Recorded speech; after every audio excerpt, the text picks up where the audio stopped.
Since the dawn of mankind, human beings have witnessed numerous strange or unexplainable occurrences. While many of these occurrences can be easily explained away, some are not so simple as they seem to coincide with each other into a new unbelievable event we call a coincidence. While coincidences may be unsettling to some, I quite enjoy them and thus present a few of my favorites, the top 10 most amazing coincidences ever.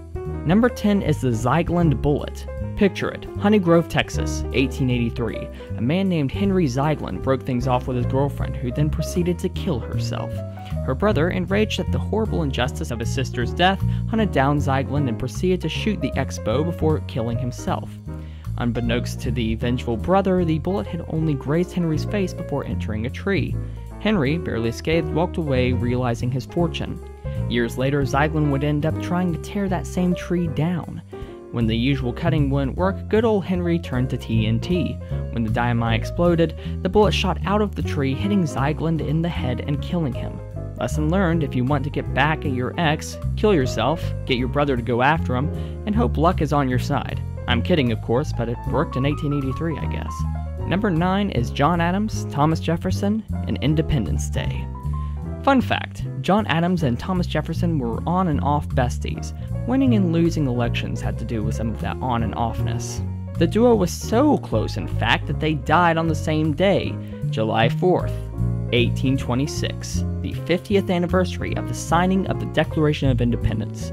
That's really spooky, so to ease coincidental tension, here's another fact. John Adams's last words were, "Thomas Jefferson survives," ignorant of the fact that his presidential successor had died hours before.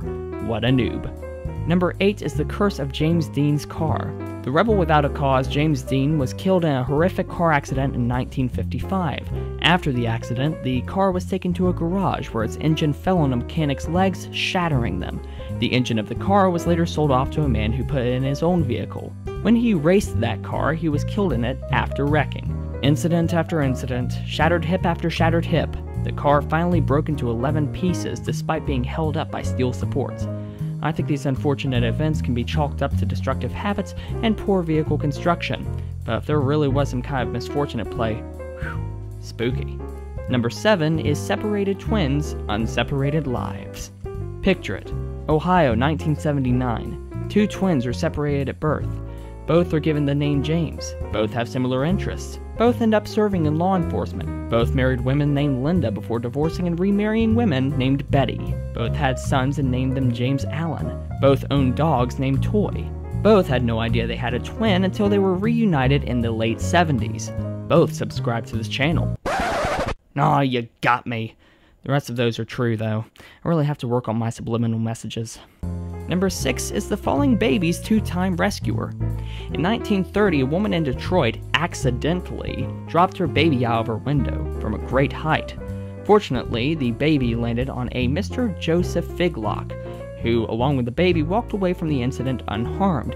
The supposedly careless mother dropped her child from the height once again in 1931. Again, the child survived, thanks to, you guessed it, Joseph Figlock, the same man from before. I'm just saying, I think the mother found out her baby was a Nazi and was just trying to do the world a favor. Number 5 is King Louis XVI's thing with the 21st.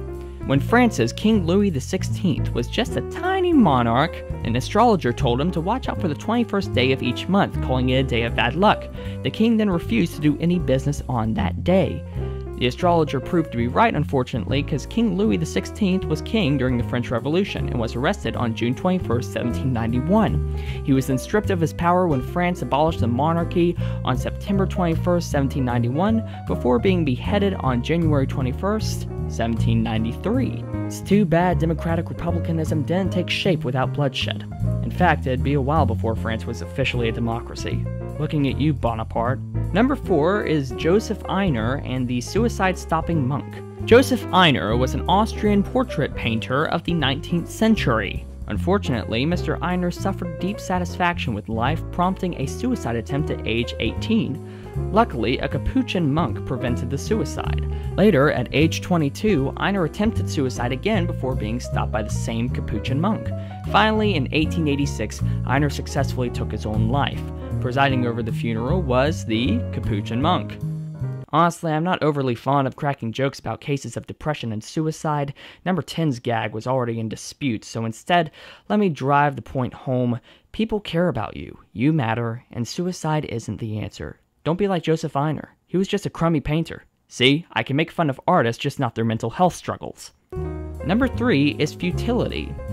In 1898, 14 years before the horrible Titanic disaster, author Morgan Robertson published a novel titled Futility, focused on the voyage of a luxury boat that is sunken by an iceberg, causing a significant loss of life when the voyagers suffer a shortage of lifeboats. While the numbers have slight differences, the statistics listed in the book are astoundingly similar to the real-life fatality count. As far as I know, though, there's no mention of a door too small to fit the story's protagonist and his girlfriend in the novel. Too soon? Sorry. Number 2 is King Umberto I and his double. Italian King Umberto I stopped off at a small restaurant during his reign. There, he found that the restaurateur bore a striking resemblance to him in build, facial features, and royal mustache.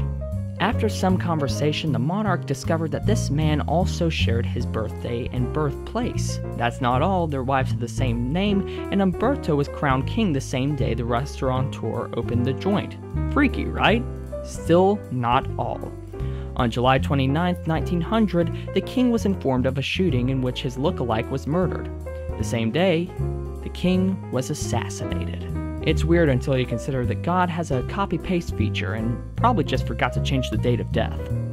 And number 1 is JFK and Lincoln. Jack Kennedy and Abe Lincoln both have a special place in my heart. JFK brought youth, vitality, and a new commie-kicking charisma to the office, while Lincoln was literally the man who held the nation together in one of its most difficult crises. However, the greatness of these two men are not only their similarities. Lincoln was elected to Congress in 1846, while Kennedy was elected to Congress exactly a century later. Lincoln was elected president in 1860, Kennedy, once again, exactly a century later.